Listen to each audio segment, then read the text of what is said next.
Moko kuom rowere mag ODM koro sundo mondo Winnie Odinga opondie lemo mar telo e duond bura mar ODM. Rowerego lero ni mano kende e okang' mar tego telo mag jomatindo e pacho ka kaluwore kod dwaro mar jogo mane oloso duond burano. Duond bura mar ODM osebedo kod gwandruok e kind kweth moko ma bende koro keto duond burano e kind akuru gasumbi. Rowere kotelnegi kod Brian Midiwo bende okwayo jokanyo duto mondo ochiw luor ne anyuola mar Raila Odinga.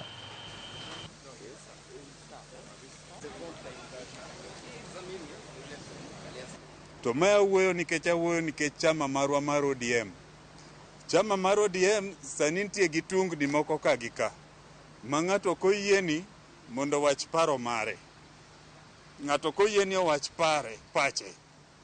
Koro gima nakwayo, omi ng'ato ka ng'ato thuolo mar mondo omi owach pache, obed ni en Secretary General mar chama, obed ni en chairperson mar chama, obedi ni en party leader, obed ni en ng'ata omi thuolo mondo wach pache.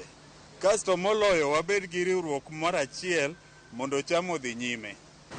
We should never support division. Let's support each other. We are supporting Winnie. Let us give Winnie the leadership she deserves. That's all I can say. And also let's give the Odinga respect. The way we respected Baba, we should show the Odinga family by respecting or giving Winnie the leadership she deserves.